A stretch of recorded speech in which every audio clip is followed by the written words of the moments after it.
उज्जैन के अति रोचक समाचारों का विवरण आपके सामने प्रस्तुत करें। कल देव प्रबोधनी एकादशी पर्व मना। गोपाल मंदिर में तुलसी विवाह संपन्न हुआ। बाजार में रौनक नहीं, रात तक पटाखे फूटते रहे। लोगों ने अपनी खुशियों का इजहार किया, प्रदर्शन भी किया। आज भी एकादशी पर्व मनाया जा रहा है। प्रबोधनी एकादशी पर्व आज मनाया जा रहा है। वैष्णव मंदिरों में आज तुलसी विवाह संपन्न होगा। अब शहर में शहनाइयाँ गूंजने लगी है। बाजार में रौनक है, शादी की खरीदी का वो चल रहा। होगी ना शादी, ठीक है। अभी यह सामूहिक विवाहों की परंपरा भी अब सामने नजर आ रही है। इस बार इतने कोई सामूहिक विवाह नजर नहीं आए। खैर जो भी हो, ग्रामीण अंचलों में भी अब यहाँ पर सामूहिक विवाह या अन्य उस पर है ना, बाल विवाह बहुत होते हैं। तो बाल विवाह को रोकने के लिए प्रशासन ने 14 टीम का गठन किया। टीम ने बड़ी जागरूकता से निगरानी रखी और 2 प्रकरण बने बाल विवाह के। ठीक है, मैंने अच्छी बात है ना, होना चाहिए ऐसा। अब आइए, यहाँ पर अखिल भारतीय कालिदास समारोह शुरू हुआ। उसका वर्चुअल शुभारंभ किया गया। मजेदारी की बात है कि कालिदास समारोह का बजट 3 करोड़ का। 3 करोड़ की होली जलेगी और उसका प्रकाश कहाँ जाएगा कह नहीं सकते। उद्घाटन समारोह में ही कुर्सियां खाली रही। अरे आमंत्रण किसी को दिया ये भी पता नहीं।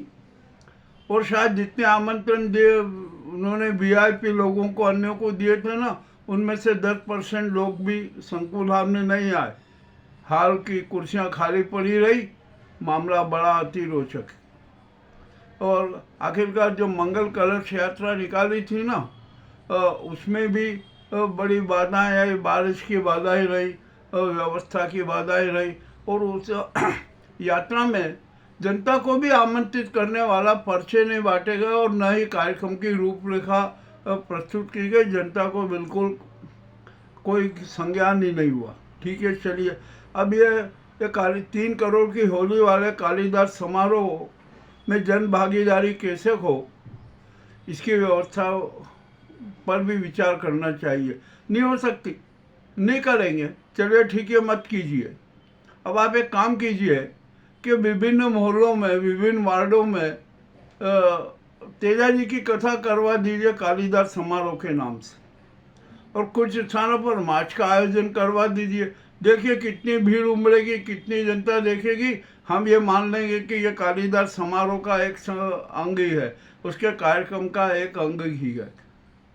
वाह, जो भी हो जाता है ना, अच्छा होता है। अब ये 3 करोड़ की होली वाला कालिदास समारोह को क्या कहें, कौन सी रोशनी होगी, ये तो कुछ समझ में ही नहीं आ रहा है।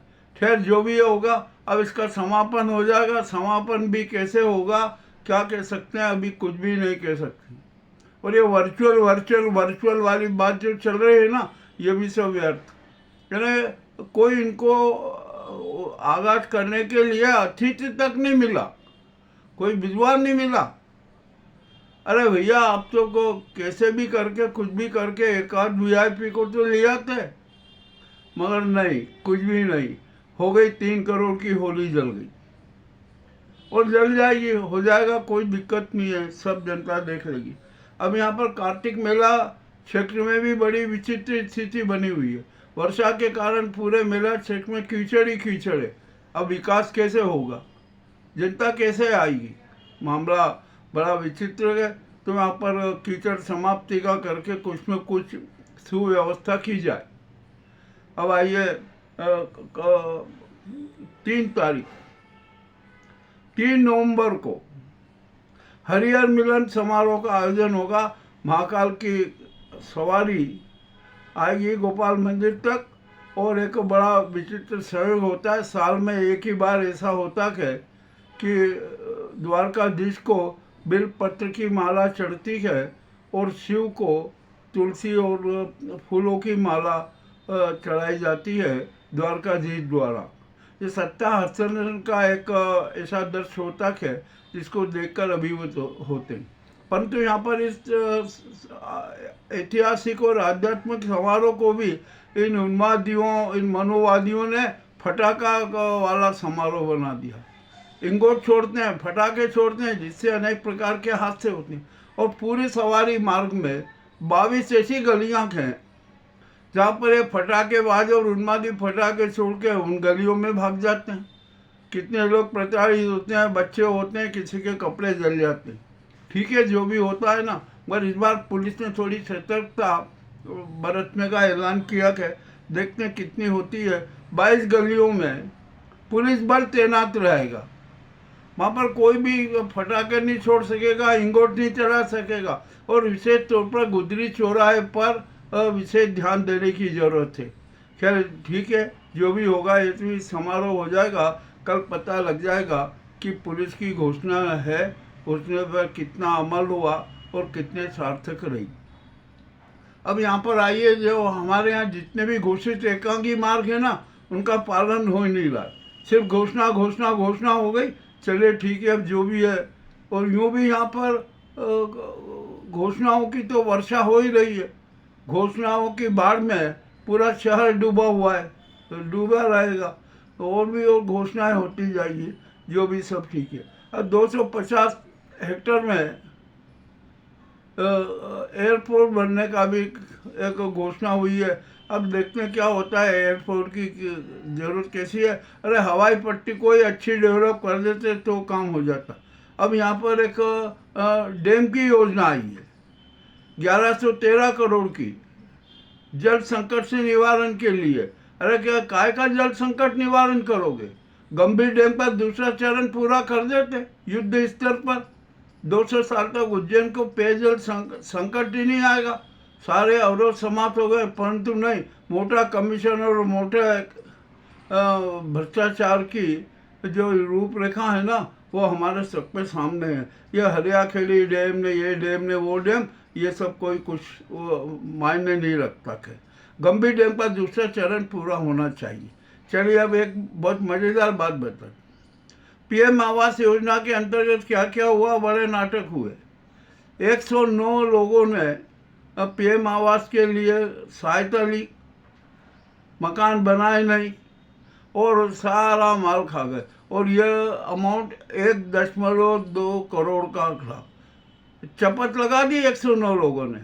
अब उनसे रिकवरी करने गए तो देने को तैयार भी नहीं। कहाँ से लेंगे? माल तो सब खत्म कर दिया। ये उज्जैन की स्थिति है। अब यहाँ पर मंडी में आइए, मंडी में भी बड़ी रोचक स्थिति नज़र आ रही है। व्यापारी क्या क्या करते हैं, क्या नहीं करते हैं, कैसे क्या क्या होता है, ये भी सब मामला सामने आ गया है। तोल और मोल दोनों में मारो, किसी भी तरीके से करो, नाम मात्र की खरीदी करो और किसानों को भुगतान के लिए कह दो कि 8 से 10 दिन में बाद पेमेंट होगा। किसान परेशान। और यदि सस्ते में बेचना है तो 3200-3500 रुपये क्विंटल में सोयाबीन बेच दो, शाम को नगद दे देंगे। ये भी मंडी में हालात चल रहे हैं। अब यहाँ पर सभी प्रकार के माफियाओं का उन्माद चरम पर है। उस पर कोई नियंत्रण नहीं लग सकता यहाँ पर, क्योंकि सब अफसर ही जब माफियाओं से मिले हुए हैं, उनसे उनकी साठगांठ है, तो माफियाओं का उन्माद कैसे कम होगा। जो भी हो ठीक है, जो होना है वो हो जाएगा। देख लेंगे यहाँ पर कि क्या है क्या नहीं स्थिति है। अब कार्तिक मेले के में जाने के लिए वैकल्पिक मार्ग भी बनाना पड़ेगा। अब जैसे छोटी पुलिया तोड़ दी जा रही है, रास्ता बंद कर दिया गया, तो अब जो कार्तिक मेला देखने वाले लोग हैं ना, वे बिलोटीपुरा होते हुए, बड़े पुल से होते हुए कार्तिक मेले में जाएंगे। अब जो कार्तिक स्नान के लिए जो महिलाएं जाती है ना, उनके लिए भी बड़ा वैकल्प करना पड़ेगा। जो वहाँ जो क्षिप्रा तट की जो घाटी है ना, बिलोटीपुरे, वहाँ से उधर से रामानुज कोट होते हुए, गंगोर दरवाज़ा होते हुए लोग, जो महिलाएं कार्तिक स्नान के लिए चाहिए कि कार्तिक पूर्णिमा के स्नान के लिए चाहिए। पूरे शहर में बड़ा विचित्र माहौल बना हुआ है। अब जो भी है क्या कर सकते हैं, कह नहीं सकते। यहाँ पर मीडिया की हालत क्या है, अभी जो मुझे सूचना मिली है कि जो पत्रकारों की गैंग की जांच भी शुरू हो गई, और कितनी गैंग है इसका भी हमें संज्ञान हो चुका है। हम उस गैंग के सदस्यों का भी विवरण प्रस्तुत करेंगे। और यहाँ पर जो हमारे शहर में जो धर्म पालिका है ना, उसके तो बड़े बड़े विचित्र खेल नजर आ रहे हैं। साधु संत हैं, अखाड़े हैं, और जो भगवाधारी भगवा दुपट्टेधारी हैं और जो शालधारी है, वे क्या क्या नाटक कर रहे हैं, किसी से छुपा नहीं है। मामला अति रोचक है। उनका जो हमें जो तथ्य प्राप्त हुए हैं ना, वे इतने शर्मदायक हैं कि हमें तो उनका प्रसारण करने में शर्म आने लगी है।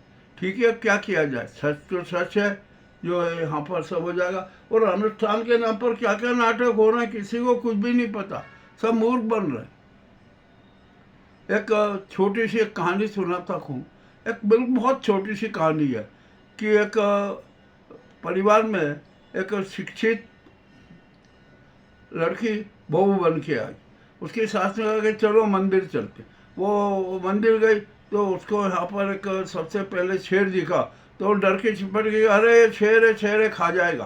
अरे चलो ठीक है। उन्होंने तो साथ बोली कि अरे ये तो पत्थर का शेर है, ये क्या खाएगा। वो आगे चली तो उसको एक पत्थर का नाग दिखा, तो उसको ये लगा कि अरे ये नाग आ जाएगा, मुझे डस लेगा, वो छिप जाएगा, मेरी मौत हो जाएगी। सास ने बोला अरे ये तो पत्थर का है, ये क्या काटेगा, चल आगे चल।